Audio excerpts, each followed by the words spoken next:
I'll never forget the night I realized that some places are haunted, not by the past, but by something far darker. It all started about a year ago when I moved into a new apartment on the edge of town. The building wasn't old, but it was definitely run down. It was one of those cheap rentals that people like me end up in when they're just trying to make ends meet. My neighbors were quiet, almost too quiet, and the building itself felt off, but I chalked it up to my overactive imagination. It's just an apartment, right? I hadn't been in the place long, maybe 2 weeks, when strange things began happening. It started with little things, flickering lights, the sound of something scratching at the walls, and the cold spots that seemed to pop up out of nowhere, even in the middle of a warm summer night. I told myself it was just the plumbing or the old wiring, but deep down, I felt something wasn't right. Then came the dreams. At first, I thought they were just stress-induced nightmares. I'd wake up drenched in sweat, my heart pounding in my chest. The dreams were always the same, dark, suffocating, and filled with whispers I couldn't understand. I would see a figure in the corner of my room, too vague to make out, but tall, standing there as if waiting for me to notice it. When I woke up, I'd be paralyzed, unable to move, my eyes locked on the empty corner where I had seen it. But the figure was gone. I told myself it was just the stress of a new job and a new place, but I couldn't shake the feeling that I was being watched. Every night, I would pull the covers over my head, hoping to drown out the whispers, hoping the thing in the corner would just leave me alone. One evening, I came home later than usual. The hallways smelled of mildew, and the air was thick and oppressive, like something was closing in around me. I unlocked my door and stepped inside, but something felt wrong. It wasn't just the oppressive silence or the chill that swept over me the moment I crossed the threshold. It was the sense of being trapped, like the walls were closing in. I turned on the lights, trying to shake off the uneasy feeling. Everything seemed normal at first. My couch was where I'd left it, the dishes were still stacked in the sink, and my coat was hanging on the hook by the door. But then I noticed something odd. The floorboards in the hallway were warped in a way I hadn't seen before, and the scratches, deep, jagged lines, were back on the walls. I had noticed them before, but had convinced myself they were from previous tenants or from wear and tear. But now they were fresh, like something had been clawing at them recently. I took a deep breath and decided to do what I always did when I was scared. I tried to distract myself. I turned on the TV, sat down, and mindlessly flipped through channels. But the whispers began again, just faint at first, like a low murmur in the back of my mind. It took a few minutes for it to hit me. The whispers weren't in my head. They were coming from somewhere in the apartment. I stood up abruptly, my heart racing. The room seemed darker now, even with the lights on. I walked over to the corner of the room, the one where I'd seen the figure in my dreams. I stared into it for a few moments, my breath shallow and quick.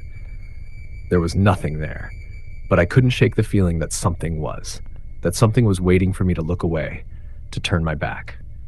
That night, I couldn't sleep. I kept hearing the scraping sound on the walls, like nails dragging across the drywall. It was coming from behind the bedroom wall, but when I got up to check, there was nothing.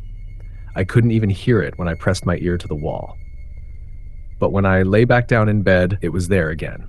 Slowly, deliberately, the sound continued. I grabbed my phone, flicked on the flashlight, and went over to the wall, shining the beam across it. The scratches were deeper now, and right in the middle of the wall, I saw a handprint. A large, smeared handprint, like someone had pressed their palm against the wall and slowly dragged it down. I froze. The feeling of dread came over me like a wave. I could feel it in my bones, the unmistakable sense that something had been here. Something had touched this wall. I tried to brush it off, but the fear was taking root in my mind. I thought I was losing my grip on reality. The noises, the scratches, the handprint, it was all too much. I stayed up all night, pacing, checking every room, looking for any sign that would make sense of what was happening. But nothing did. The next day, I ran into my neighbor, Mrs. Bennett. She was a quiet, frail woman, probably in her late 60s, and she lived across the hall from me. She looked at me with a strange, almost knowing expression as I stepped out of my apartment. "Have you noticed it yet?" she asked, her voice barely above a whisper. "Noticed what?" I replied, feeling a chill run down my spine. She looked down at the floor, her lips trembling. The thing in the walls, it comes out at night. I've heard it too. I've been here long enough to know when something's wrong. The building, it's not just old, it's cursed. Her words hit me like a punch to the stomach. I didn't want to believe it, but the fear in her eyes, the way her hands shook, there was no denying she knew something. I demanded to know more, but she only shook her head, muttering something about, "It's best to leave before it comes for you too." That night, I couldn't shake Mrs. Bennet's words from my mind. Cursed. I tried to reason with myself, but the sense of dread only grew stronger. The scratching, the handprints, the whispers, they were all connected, all coming from the same source. But what was it? And why was it haunting me? I decided to confront it, whatever it was. Armed with nothing but my flashlight and a shaky resolve, I went into the hallway and approached the wall where I had found the handprint. The air felt thick, almost suffocating, and the temperature had dropped again. As I ran my fingers over the wall, I could feel something cold and wet. I turned my flashlight onto it, and to my horror, I saw blood. Dark, dried blood smeared across the surface. The moment I saw it, I heard the scratching again, louder now, like claws scraping against the inside of the wall. The sound was unmistakable. It was alive, and it was coming for me. I backed away, stumbling, my heart hammering in my chest. Then I heard the whisper. Clear this time, so close it was almost in my ear. "Get out." I didn't need to be told twice. I turned and ran, my mind racing. I didn't know what it was, what was haunting me, but I knew one thing for sure. I wasn't safe here. I couldn't stay in that apartment another minute. I grabbed my things, fled, and never looked back. To this day, I don't know what it was or why it targeted me. But I've heard rumors. People say that building has a history, one buried so deep it's almost impossible to uncover. But it's not the history that's important. It's the thing that still lingers, still scratches at the walls, waiting for its next victim. I moved far away from that place, but sometimes, late at night, I still hear the whispers. They're faint now, like a memory just out of reach. But I know better than to ignore them. Because whatever was in that apartment, it's still out there, waiting for the next person to wander into its grasp. Next story. I never thought anything like this could happen to me. Not in my wildest nightmares. It started in a small town in New England, one of those places that felt like it was stuck in the past. The streets were lined with old oak trees, their gnarled branches stretching toward the sky like skeletal hands. The houses were weathered and worn, some of them having been around for centuries. I was just passing through on my way to visit some distant relatives when I found myself renting a small, cheap house on the outskirts of town. I didn't expect anything out of the ordinary. I wasn't the type to believe in ghosts or anything supernatural. But now I can't look at the world the same way again. The first night in that house was quiet, too quiet. It was the kind of silence that presses down on you, the kind that makes your skin crawl. I remember walking through the creaky, narrow hallways, thinking how strange it felt. The house was cold, even though the weather outside was warm. There was a musty smell in the air, like old books and forgotten memories. I didn't think much of it at first, chalking it up to the age of the house. But as the night dragged on, that feeling of unease grew. I was sitting on the couch in the living room when I first heard it. A soft, rhythmic sound, almost like footsteps coming from upstairs. I froze, my heart pounding in my chest. At first, I told myself it was just the house settling, the old floorboards creaking. But then the sound grew louder. It wasn't just creaking anymore. It was like someone was walking around up there, moving from room to room, slowly and deliberately. I stood up, my legs shaky, and made my way up the staircase. My breath caught in my throat as I reached the top. The hallway was dark, the only light coming from a small window at the end of the hall. I could hear the sound of footsteps again, but this time they were closer. I stepped forward, my heart racing. I reached out for the door to the guest room, and before I could even touch the knob, the sound stopped. I don't know what I expected, but I sure wasn't ready for what happened next. The door to the guest room creaked open on its own. I froze. The air around me seemed to chill even further, and I could feel the hairs on the back of my neck standing up. A wave of nausea washed over me as I stepped back, instinctively glancing behind me. I swear I saw something in the corner of my eye, a shadow shifting just out of view. But when I turned, there was nothing there. I went back downstairs, trying to convince myself that it was just my imagination. I tried to focus on the TV, anything to distract myself from the creeping sensation that something wasn't right. But the house felt alive in a way that made me uneasy. There was something here, something watching, and it wasn't friendly. The next few days were the same. Strange noises at night, flickering lights, and objects moving around the house when I was sure I'd left them in one place. I started to question my sanity, wondering if I was losing it. But deep down, I knew something was wrong. I wasn't the type to believe in ghosts, but after everything I'd been through, I couldn't deny the truth. There was something in that house, something that didn't belong. One evening, I was sitting in the living room when I saw it. A figure, standing in the doorway to the kitchen, just out of the corner of my eye. I turned my head so fast I nearly gave myself whiplash. Nothing. Empty air. My pulse quickened, but I forced myself to stand up. "You're just tired," I whispered to myself. "You've been working too much." But when I turned around to walk away, the figure was there again, this time closer, almost within arm's reach. A tall, thin man dressed in old-fashioned clothes, his face obscured by shadows. I couldn't breathe. My feet felt like they were glued to the floor, but I had to get out of there. I backed away slowly. In an instant, the figure vanished, like it had never been there at all. That night, I couldn't sleep. Every creak of the house, every gust of wind outside sent my heart racing. It wasn't just the figure that haunted me. It was the feeling that I wasn't alone, even when I was. The sense that something was lurking just out of sight, waiting for me to let my guard down. I started asking around town, trying to find out more about the house and its history. The locals were oddly tight-lipped, and when they did speak, it was with that quiet, knowing look that people get when they're trying to keep something hidden. Finally, after a lot of persistence, I found an elderly woman who was willing to tell me what she knew. The house had been built in the early 1800s by a man named Thomas Hall.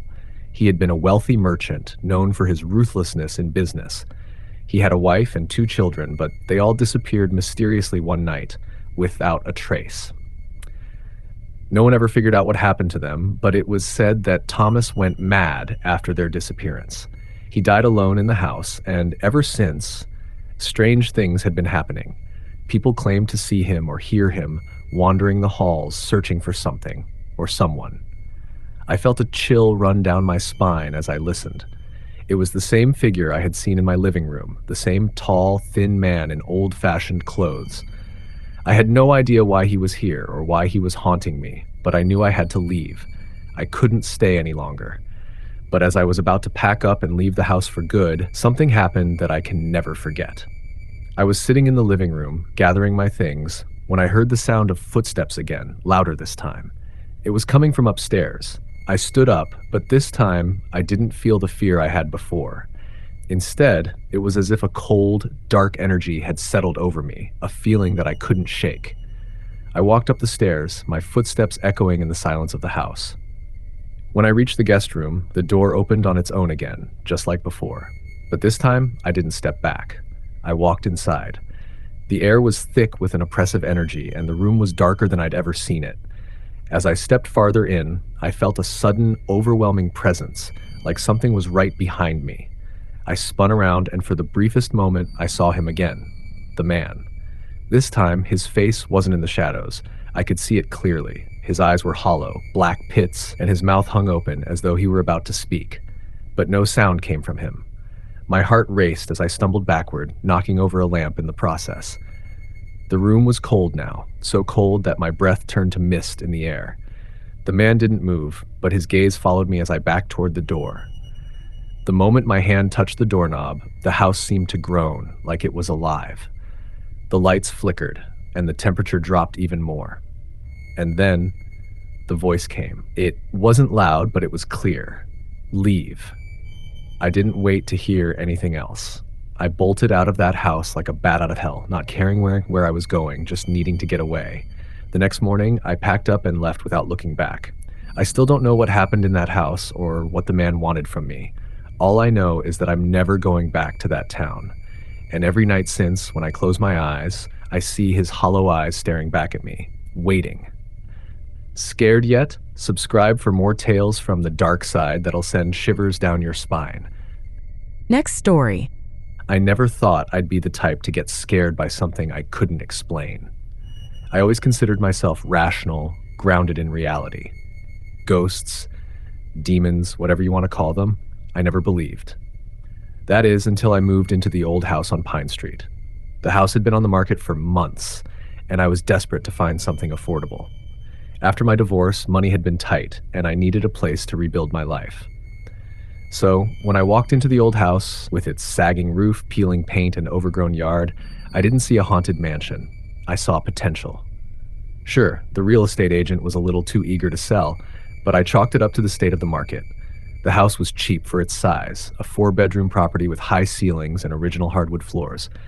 When I moved in, I was determined to fix it up myself, piece by piece. The first night, though, things started feeling a little off. It wasn't anything I could put my finger on. There were no sounds, no banging doors or creaky floors, but the atmosphere in the house was unsettling. It felt like something was watching me. The walls were too quiet, too still. I'd catch glimpses of movement in the corner of my eye, but when I turned, nothing was there. At first, I wrote it off as nerves. I was in a new place, unfamiliar surroundings. It would take time to adjust. That first week, I was busy with the mundane tasks of moving in, unpacking boxes, cleaning, and getting the basics set up. But by the second week, strange things started happening. At night, the shadows seemed to grow longer. No matter how many lamps I turned on, the rooms always felt dim and cold.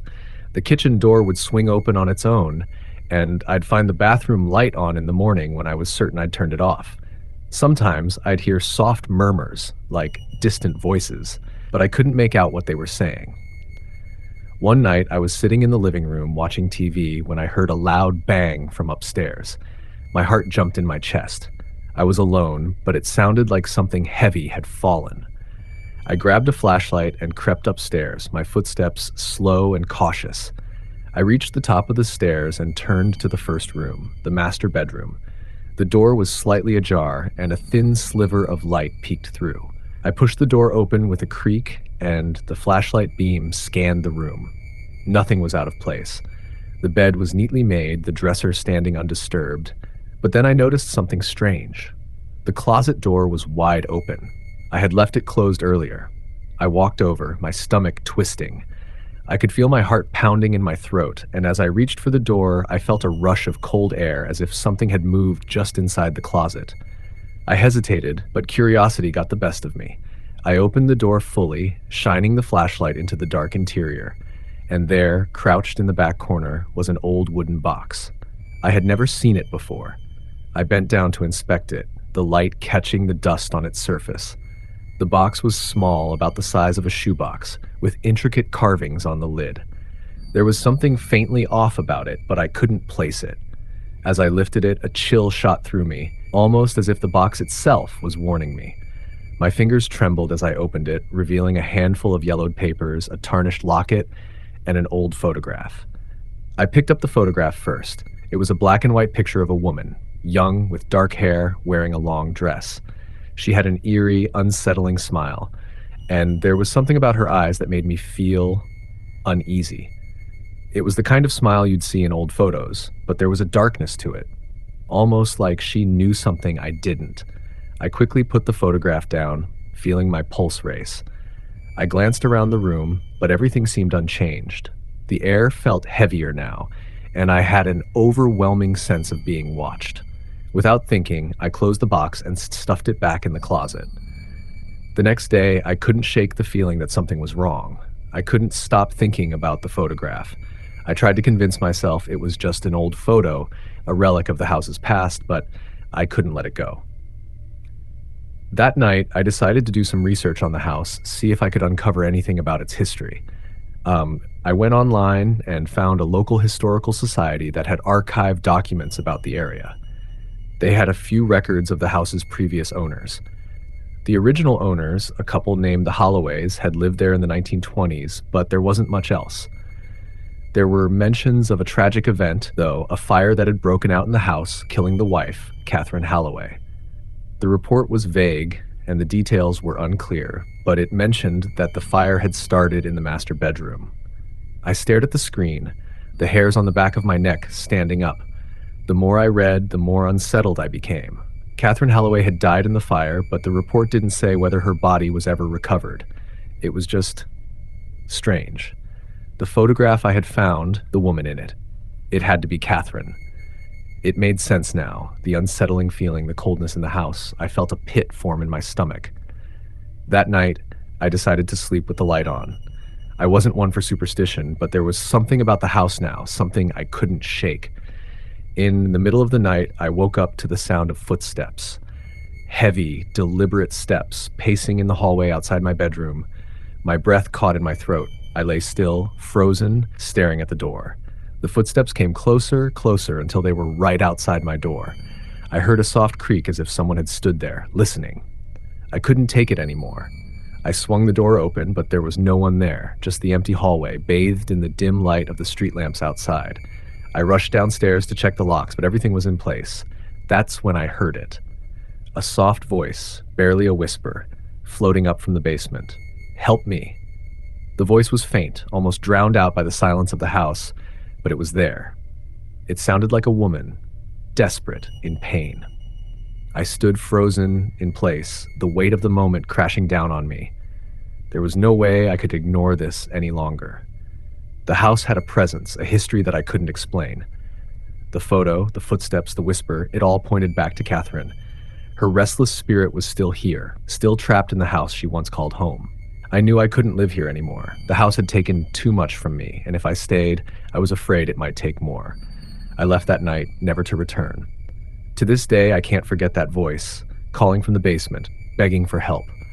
Some things in this world can't be explained, and some houses, some spirits are better left undisturbed. Next story. I've always believed in the supernatural, but I never thought I'd find myself in the middle of a true haunting. I always thought those kinds of things happened to other people. You know, the ones who were unlucky enough to stumble into old, decrepit houses or investigate haunted asylums. Not to someone like me, someone who just wanted a quiet, normal life. But that was before I moved into the farmhouse. It wasn't much of a farmhouse, really. It was more of a large, aging house on the outskirts of a small town. The kind of place you'd drive by and never think twice about. I got a great deal on it. Too good, in fact. The realtor had mentioned that it had been sitting empty for a while, and when she showed me the place, there was something oddly serene about it. The wood floors were scratched and worn, and the windows creaked when they opened, but it had a certain charm. The kind of charm that whispers, "This place can be home." The house was a bit isolated, but that was fine by me.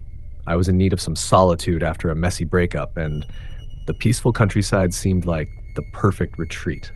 I spent my first few nights in the house unpacking and getting settled, feeling the kind of satisfaction you get when you start fresh.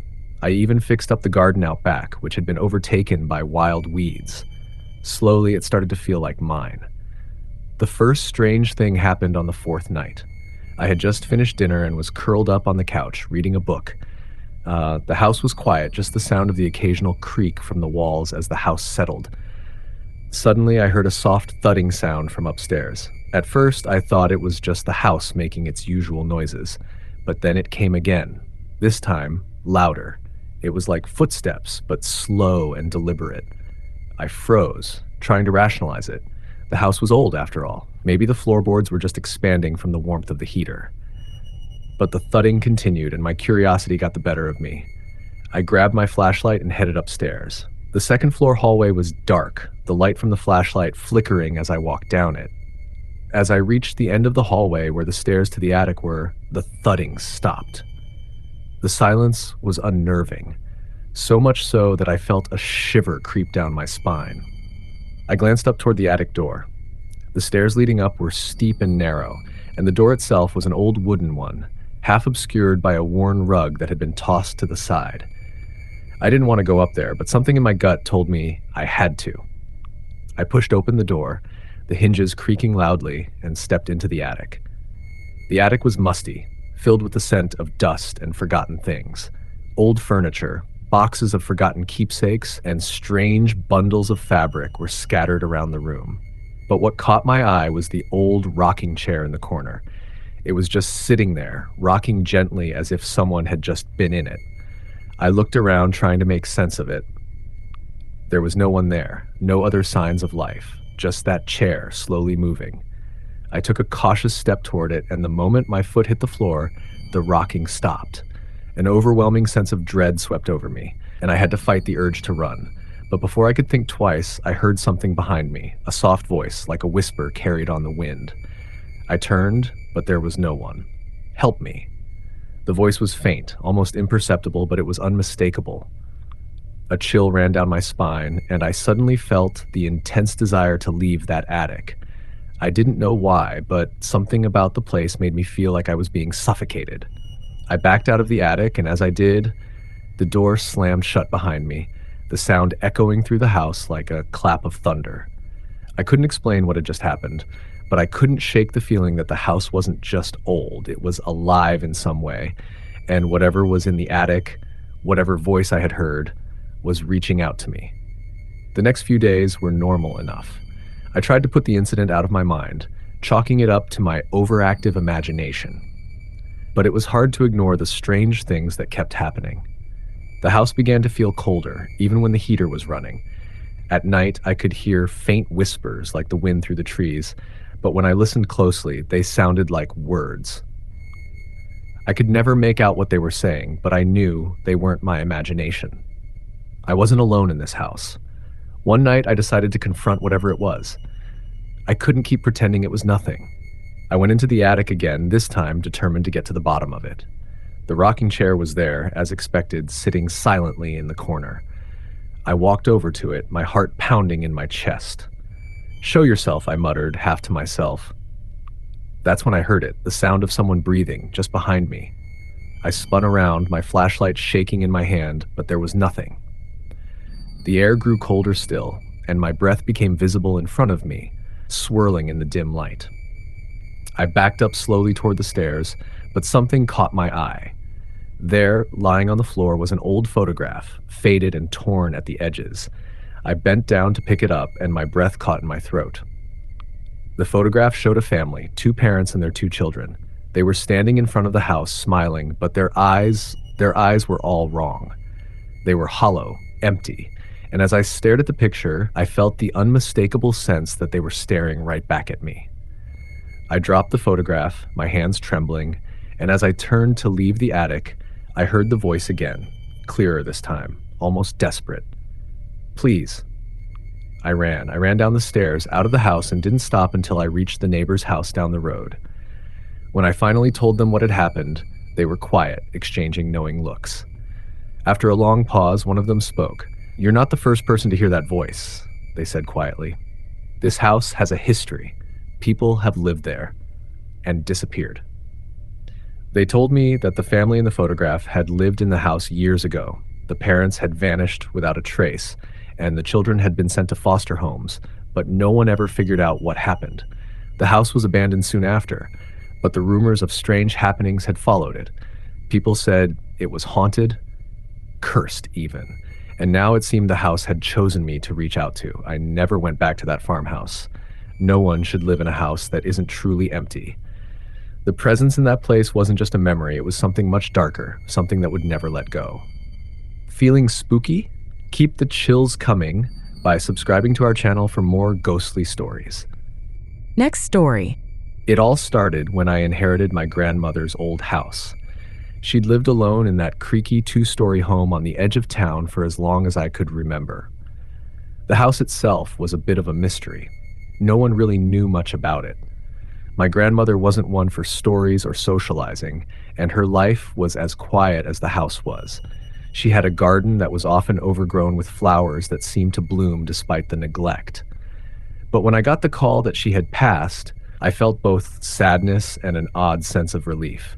She had been struggling with her health for some time, and I assumed that the house would be sold, its secrets forgotten. That wasn't what happened, though.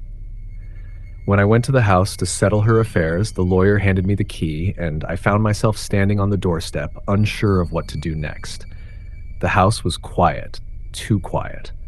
It felt like the kind of place where time moved differently, where silence spoke louder than anything else. I hadn't planned on keeping it, but I also didn't want to sell it to someone else. The house was part of me, part of my family's history, even if I didn't understand all of it.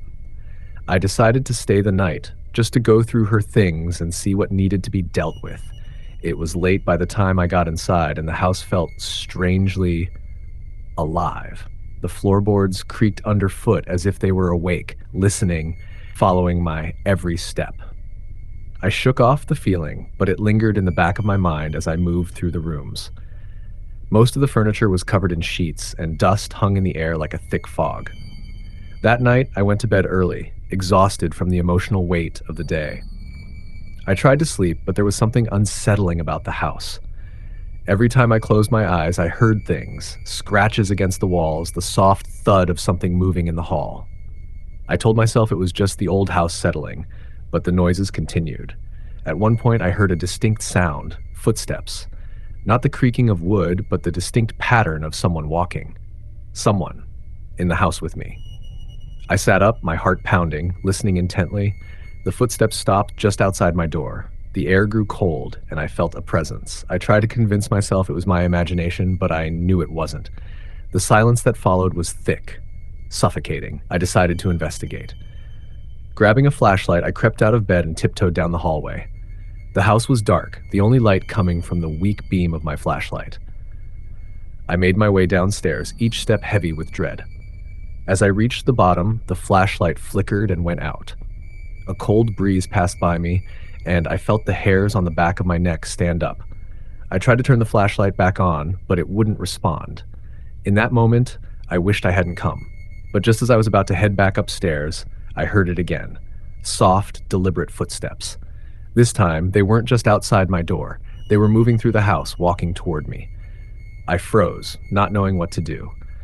My mind raced. Could it be my grandmother? But she was long gone. The footsteps grew louder, closer. I could almost feel the weight of them, the pressure of someone approaching. And then, in the dim light, I saw it.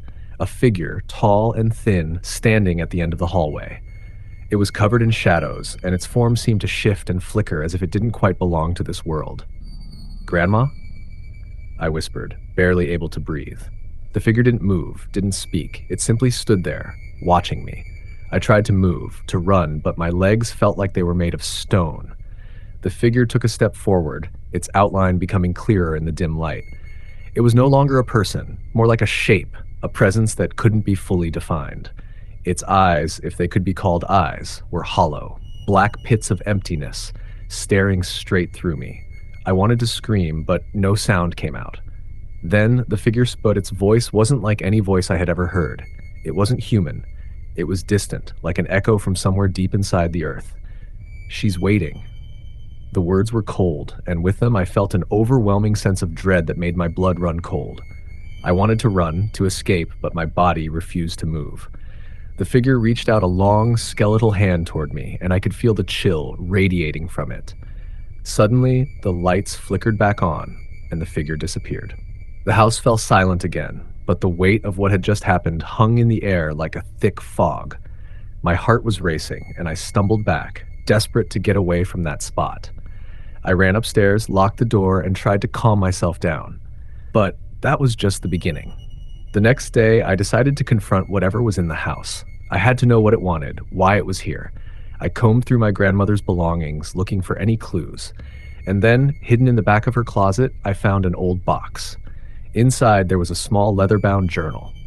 It looked ancient, the pages yellowed with age. I opened it, and the first page read, "The house has a mind of its own. It keeps the ones who refuse to leave. If you hear the footsteps, it's already too late. You are already part of it." I flipped through the pages, reading the scribbled notes, each one more frantic than the last. My grandmother had written about hearing the footsteps, seeing the figure, feeling the presence. She had known for years that something was wrong with the house, but she had never left. She had become a part of it, just as she had feared. I was horrified. My grandmother had tried to protect me from whatever this was.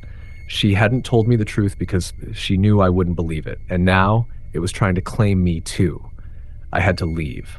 I packed my things in a hurry, intending to leave everything behind, but as I grabbed the door handle to leave, the temperature dropped. The house groaned, and I heard the unmistakable sound of footsteps behind me, slow and steady, coming closer. I turned, expecting to see the figure again, but there was nothing, just the darkness. In that moment, I realized what my grandmother meant. The house didn't need to show itself to me. It already had me. I left, and I never returned. The house still stands there, waiting for the next person to claim.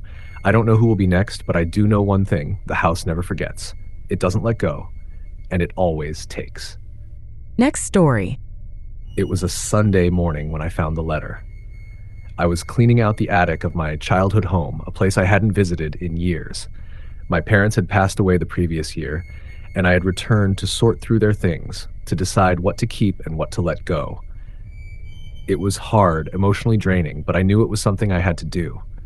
The attic was filled with old boxes, forgotten memories, and stacks of things my parents had accumulated over the years. Among them, I found a small wooden box tucked away behind old furniture.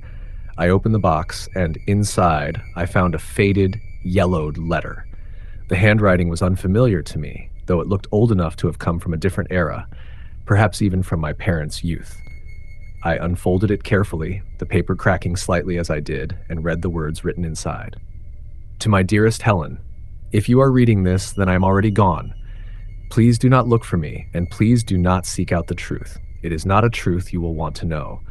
The house is not what it seems. It is cursed, and it has claimed many before me. I tried to fight it, but in the end, it is too powerful. I hope you will be able to leave before it takes you too. I am sorry. I never meant for this to happen. Yours forever, Victor.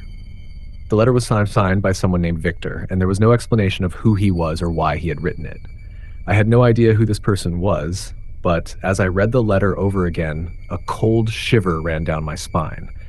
My parents had never mentioned anyone named Victor. I was about to fold the letter back when I noticed something strange. At the bottom of the page, there was a small, almost imperceptible symbol, a drawing of what looked like an old, ornate key. I set the letter aside and began looking through the rest of the box. There were a few more letters, all dated around the same time, each from the same person, each speaking of the same ominous warnings. As I read through them, I felt a growing sense of unease. There was something about these letters that felt like a cry for help, a desperate plea to escape whatever it was that had gripped the house. But what struck me the most was the mention of a key. I didn't know why, but the mention of that symbol resonated with me. Something inside me told me I needed to find it. I spent the next few days combing through the house, trying to make sense of what I had discovered. The house had always been old, filled with oddities, but nothing that had ever seemed out of place. But now, I started to feel like something was wrong. I couldn't shake the feeling that I was being watched, that the house itself was alive in some strange, unsettling way. The air was thick, and the temperature dropped significantly as soon as night fell. I could feel it, that presence, just out of sight, but always there, lurking in the shadows. On the third day, I found something. It wasn't much, just a small, hidden compartment beneath the floorboards in the hallway. The compartment was old and rusted, almost as if it had been sealed shut for decades. I pried it open with a crowbar, and inside I found a small iron key. The key was identical to the one in the drawing at the bottom of the letter. I held the key in my hand, feeling its cold weight, and for a moment I wondered what it was for. It wasn't like any key I had ever seen before. The shape was strange, intricate, almost like it had been designed for something ancient. A chill ran through me as I realized that the key was the missing piece of the puzzle, the link between the letters and whatever dark force had taken hold of the house. That night, I decided to search the house again, this time looking for something that the key might fit. I searched the basement, the attic, the closets, but found nothing. The house felt even colder now, the silence almost unbearable, as if the walls were closing in on me. Then, just as I was about to give up, I noticed something I hadn't before, a small, nearly hidden door in the far corner of the basement, partially obscured by a stack of old crates. I walked over to it and tried the key in the lock. To my surprise, it turned easily and the door creaked open. Inside was a small room, no larger than a closet. It was dark, and I could barely make out anything in the dim light. But there in the center of the room was a stone pedestal. On top of the pedestal was a glass jar, filled with what looked like dust or ash. The jar was sealed tightly, and there was something etched into the glass, something I couldn't quite make out in the dark. I approached the pedestal cautiously, my breath coming in shallow gasps. Something told me that I shouldn't open it, that I shouldn't disturb whatever lay inside the jar. But curiosity got the better of me, and I reached for it. The moment my fingers touched the jar, a cold, sharp pain shot through my body, and I staggered back, dropping it to the ground. The jar cracked open, and the dust inside began to swirl, as if stirred by an unseen wind. The temperature in the room dropped even further, and I felt an overwhelming sense of dread wash over me, like something was closing in, suffocating me. That's when I saw it, the shadow. At first, it was nothing more than a flicker in the corner of my vision, but as I turned toward it, it grew darker, more distinct. The shadow shifted, taking on the shape of a figure, tall, thin, and impossibly dark, like it was made of nothing but darkness itself. It stood there, watching me, its presence suffocating. I wanted to scream, to run, but I couldn't move. My body was frozen, paralyzed by fear. The shadow reached out toward me, its form becoming more defined with each passing second, and I felt its cold fingers brush against my skin. Then I heard it. The voice. It was faint at first, just a whisper, but it grew louder, more urgent. Leave. Leave before it's too late. I didn't need to be told twice. I ran out of that room, slammed the door behind me, and bolted up the stairs. The house felt like it was in the walls twisting and groaning, the floors cracking beneath my feet. I didn't stop running until I was outside, gasping for air, my heart pounding in my chest. The rain had started again, heavy and relentless, but I didn't care. I couldn't get away fast enough. I never went back to that house. I don't know what Victor was trying to warn me about, but I know one thing for sure. Some doors should never be opened. Some secrets should remain buried. Enjoyed the story? Don't forget to subscribe and be a part of our haunting journey. Next story. I never believed in ghosts. I thought all the stories were just tricks of the mind, shadows in the dark, things that could easily be explained away. But that was before I moved to the old farmhouse. It was a small town, the kind where everyone knows everyone else's business. I'd lived in the city my whole life, but after a messy breakup and a string of bad decisions, I needed a fresh start. So I found the cheapest place I could, a rundown farmhouse that had been abandoned for years. It seemed perfect for what I needed. Quiet, isolated, no one to bother me. The house was in bad shape, but nothing I couldn't handle. The walls were stained and cracked, the floors creaked underfoot, and the windows let in a draft that made the house feel colder than it should have been. But it was just a project, right? Just a way to get away from the world. The first few nights were peaceful. I unpacked my things, set up the bare minimum, and tried to get comfortable in the old, dusty place. But something strange started happening around the third night. I couldn't sleep. There was this noise, soft at first, like the sound of something tapping against the wall. At first, I told myself it was just the house settling, but the sound didn't stop. It came from the upstairs in the direction of the attic. At first, I tried to ignore it, but it kept going, tapping, almost rhythmic, like someone was knocking, but there was no one there. I finally decided to go up and check, thinking maybe it was some animal trapped in the attic, or maybe just the wind messing with me. When I opened the attic door, the temperature dropped instantly. The air felt thick, suffocating. I turned on the light, and the bulb flickered like it was struggling to stay on. The attic was filled with boxes, old furniture, dusty paintings, forgotten things that people had left behind. But then I saw it. In the corner of the attic, there was a chair. It wasn't just any chair. It was an old rocking chair, but there was something about it that made my stomach churn. It was rocking back and forth, slowly, as though someone had just been sitting in it. I froze, unable to move, unable to breathe. The chair creaked, the motion so subtle it almost felt like it was alive. It didn't stop. My heart was racing, my hands trembling. I didn't know what to do. I should have run, should have left the house right then and there, but instead I stood there, watching. I could hear my own breathing, shallow and uneven, but I couldn't take my eyes off the chair. I stepped closer, hesitant. My foot hit something, a loose floorboard, and the sound broke the stillness. The chair stopped moving. I jumped back, but nothing happened. It just sat there, still as ever. My mind raced with questions. What was that? What had caused the chair to move like that? Maybe it was just the wind again. Maybe there was some logical explanation. But then as I turned to leave, I heard a voice. It was soft at first, just a whisper in the air. Stay. I froze. The voice wasn't in my head. It came from behind me. Slowly I turned, and there, in the shadow of the chair, I saw it. A figure. It was a woman, but she wasn't standing. She was kneeling beside the chair, her hands resting on the arms, her head bent low. I couldn't make out her face, but I could see the long, tangled hair falling over her shoulders, dark and matted. The air grew even colder, and I felt a weight on my chest, like something was pressing down on me. I opened my mouth to scream, but no sound came out. My body was frozen, unable to move, and all I could do was watch. The woman didn't move. She just stayed there, kneeling, as if waiting for something. Waiting for me. I don't know how long I stood there staring at her, but eventually the pressure in my chest lifted. I could breathe again. I could move again. I didn't think. I just ran. I bolted out of the attic, down the stairs, and out the door. I didn't stop until I was standing in the yard, gasping for air. I looked back at the house, my heart pounding in my chest, and I knew I couldn't go back in there. Not after what I had seen. Not after what I had felt. But the next day, I did. I couldn't explain it, but I felt like I needed to know. I needed to understand what had happened in that attic. So I went back. I didn't want to, but I did. I tried to tell myself it was just a trick of the mind. I was tired. I was stressed.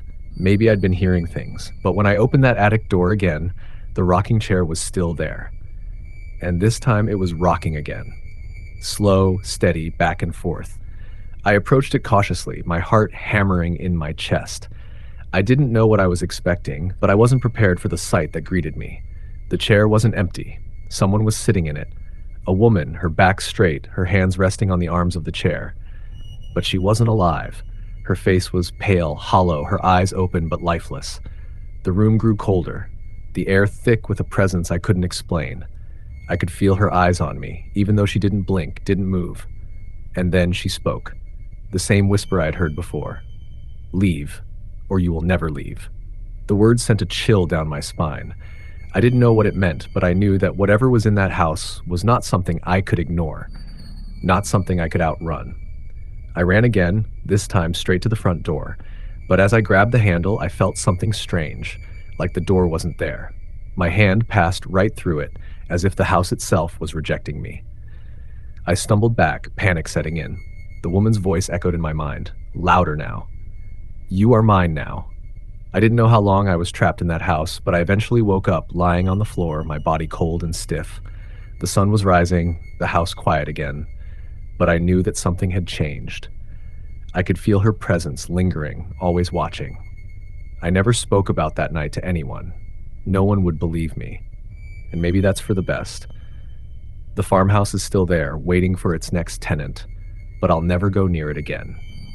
I can't, because I know that whatever is in that house, whatever was in that rocking chair, will never let me go. Next story. It was a quiet, rainy Friday evening when I moved into that old house. It was supposed to be a fresh start, a little cabin tucked away in the woods, far enough from the chaos of the city to offer peace and quiet, yet close enough for a quick drive when I needed to go into town. I had found it through an online listing, cheap with the promise of a large yard and plenty of space. I didn't think much of it. After all, what could go wrong in a small town, right? When I arrived, the place looked just like the pictures, though a little more weathered. The yard was overgrown with ivy and tall grasses, and the house itself had that old, musty smell, like it hadn't been aired out in years. The realtor was long gone by the time I arrived, so I was left to explore it on my own. The interior was charming in an almost eerie way, with creaky hardwood floors, exposed beams, and a fireplace that had clearly been out of use for years. There were several rooms, one of which had a beautiful view of the woods behind the house. I decided to start unpacking, but something about the place didn't sit right. It wasn't that I was scared, more like I was unsettled, as if the house had a presence of its own. Maybe it was just the isolation, the endless rain pounding against the windows, or the silence that filled the air when I turned off the car engine. Either way, I shrugged it off. That night, as I lay in bed, I kept hearing strange noises coming from the hallway. Soft footsteps, like someone walking in the house when I was the only one there. At first, I dismissed it. It was an old house, after all. Houses creak and groan with age. But the sound persisted, and I found myself staring at the door, waiting for it to open. It didn't, and yet I couldn't shake the feeling that someone was out there, just on the other side, watching. I got up, walked out into the hallway, and checked the rooms. Nothing. The house was empty, just as I had left it. I chalked it up to nerves. Maybe it was just the quiet getting to me. But the next night, the footsteps came again.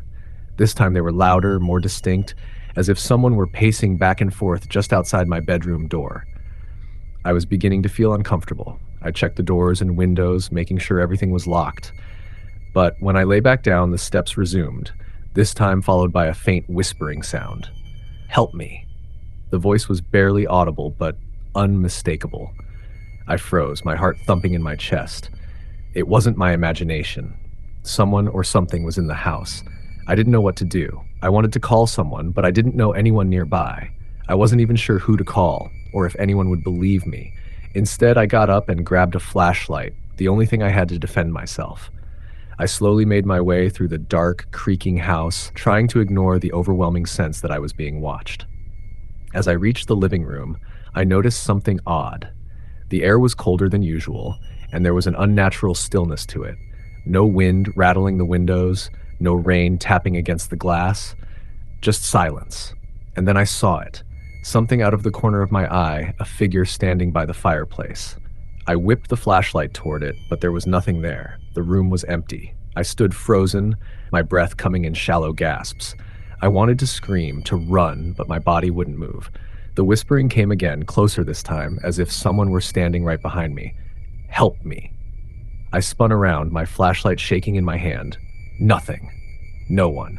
The house was empty, but the feeling of being watched was overwhelming, as if I wasn't alone. I stood there for what felt like hours, listening to the sound of my own breathing, too afraid to move. Eventually, I couldn't take it any longer.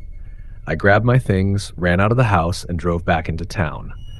I didn't know what had happened that night, or who, or what was in that house with me. But I couldn't go back. I couldn't stay there any longer. I went back to town the next morning, hoping to find answers, hoping to talk to someone who knew more about the house. I found the realtor, who was more than happy to give me some history. She told me that the house had been built in the late 1800s and had passed through several owners. Each one, she said, had left rather abruptly, some with strange stories, others without explanation. One thing was certain, there was a rumor about the house, one that locals didn't like to talk about. The rumor was about a woman, someone who had lived in the house years ago. She had been a reclusive widow, spending most of her days alone, only to be found dead in the house, her body cold and lifeless. No one ever figured out what had happened to her, and some said it was natural causes, while others whispered about foul play. The one thing that everyone agreed on was that after her death, strange things began to happen in the house. Some people believed she had never truly left, that her spirit still lingered in the walls, waiting for someone to listen. I asked the realtor why she didn't tell me this before, but she just shrugged. "Some things are better left unsaid," she muttered, as if she had known all along. I couldn't shake the feeling that the woman's spirit had reached out to me. Or maybe it wasn't just her. Maybe there were others who had died in that house, their souls forever bound to the place, wandering its dark corners and waiting for someone to hear their cries for help. I never went back to that house. I couldn't.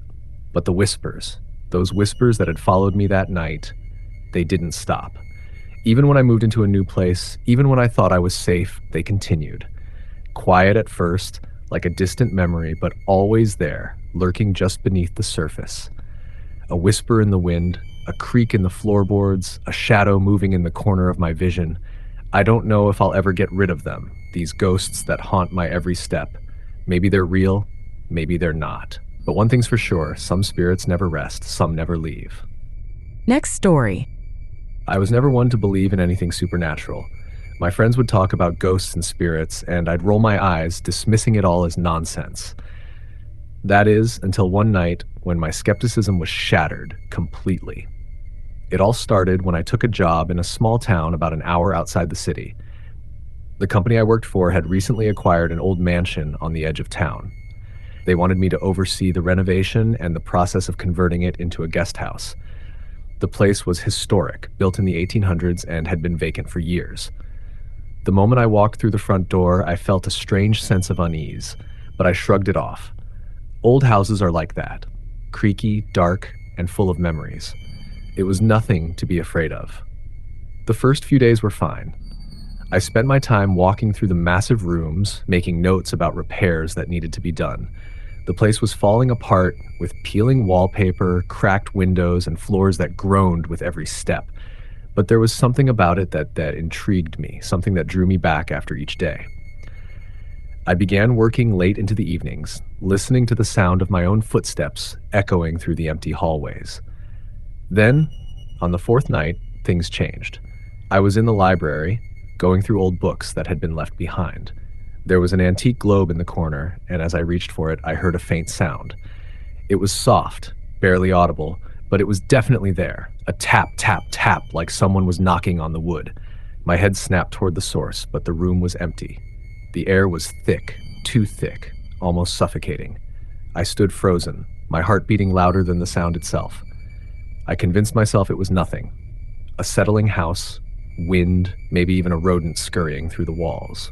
But as I turned to leave the room, the sound came again, this time louder, more deliberate. Tap, tap, tap. I stepped forward cautiously, my eyes scanning every corner of the room. The knock didn't stop. It was coming from the old grandfather clock at the far end of the room. I'd never noticed it before. It stood against the wall, silent and still. I walked over and pressed my ear against the wood. Nothing. The tapping stopped. For a moment, I thought I had imagined the whole thing. But then it happened again, this time louder, as though someone was knocking from the inside of the clock. My hands shook as I pulled open the door. The clock was completely empty. No one was there. I slammed the door shut and backed away. This wasn't normal. It didn't make sense. I told myself to calm down, but my body was on high alert. I needed to leave. I grabbed my bag and turned to head out of the room. Then, I heard it. A voice, soft, quiet, but unmistakable. It came from the far side of the room as if someone was whispering my name. Eli. My blood ran cold. I whipped around, my eyes searching the darkness. There was no one there. I was alone. The house was still. I backed toward the door, my breath shallow, my chest tight. The whispering started again, this time clearer. Eli, you shouldn't have come here. I didn't wait to hear more. I bolted out of the room, racing down the hallway to the front door. The air felt colder, and my mind screamed at me to leave, to never come back. But as I reached for the handle, I froze. Something was behind me. I could feel it, a presence, an invisible weight pressing down on me. I turned slowly, and there, standing at the top of the staircase, was a figure. A woman. Her face was pale, almost ghostly, and her long black hair cascaded down around her shoulders. She was staring at me, her eyes wide and unblinking, her lips parted in what could have been a smile, or a grimace. The fear hit me like a wave. I couldn't breathe, couldn't think. She didn't move.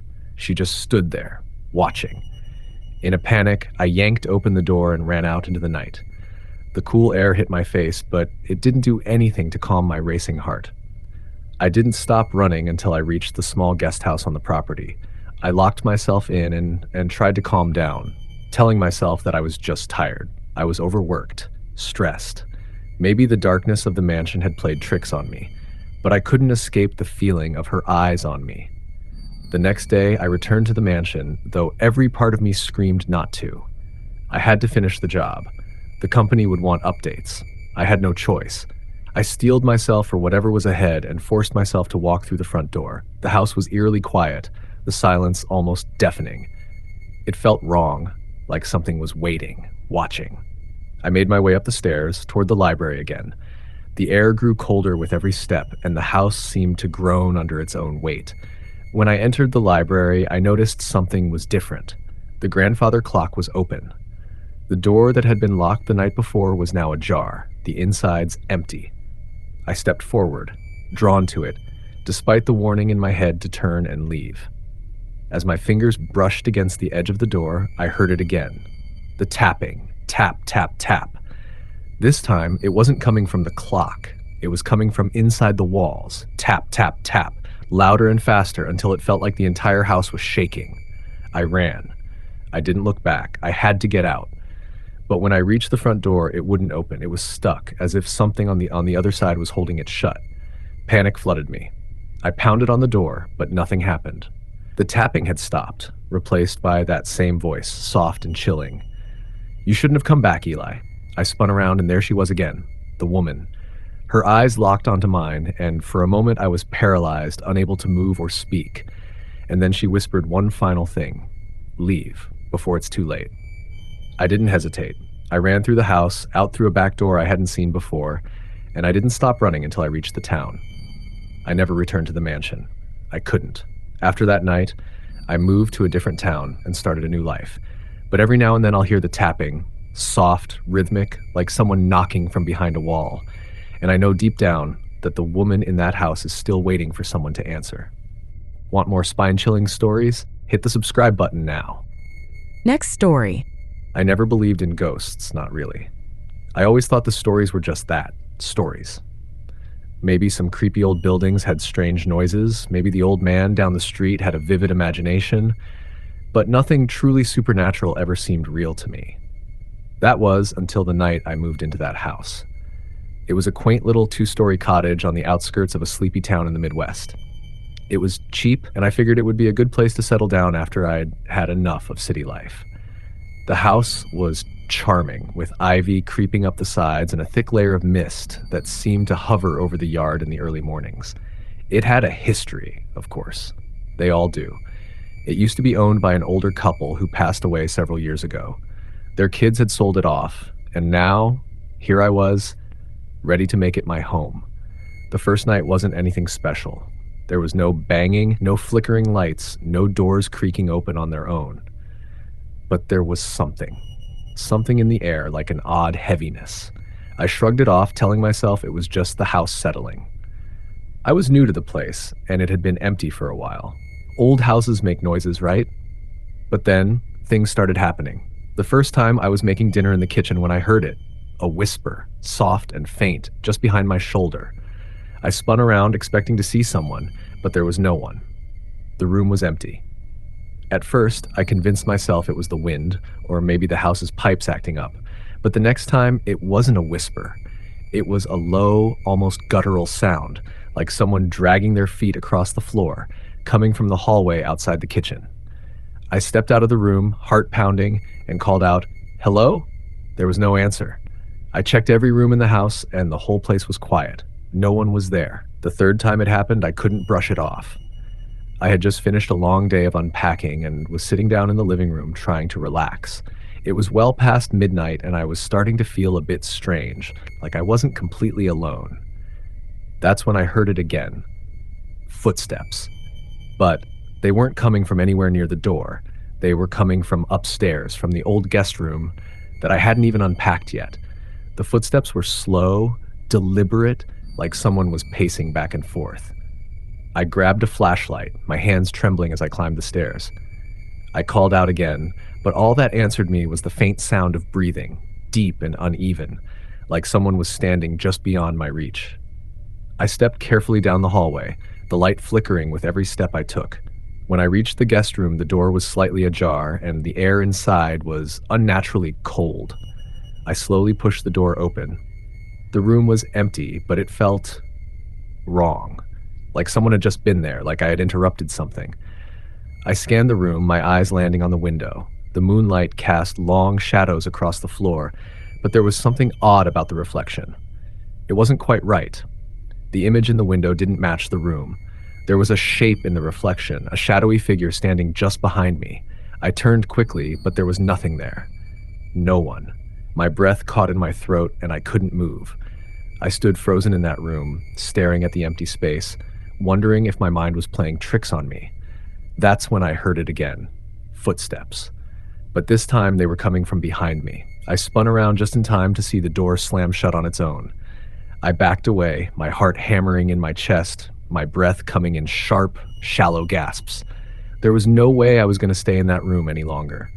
I ran back downstairs, foot locking every door and window in the house. The next day, I tried to tell myself it was just stress. I had been unpacking all week, and maybe my imagination was getting the best of me. But that night, the footsteps came again. This time, they were louder, more urgent. I could hear them pacing back and forth across the hallway upstairs, just outside my bedroom door. My heart raced as I lay in bed, too scared to move, too scared to call out.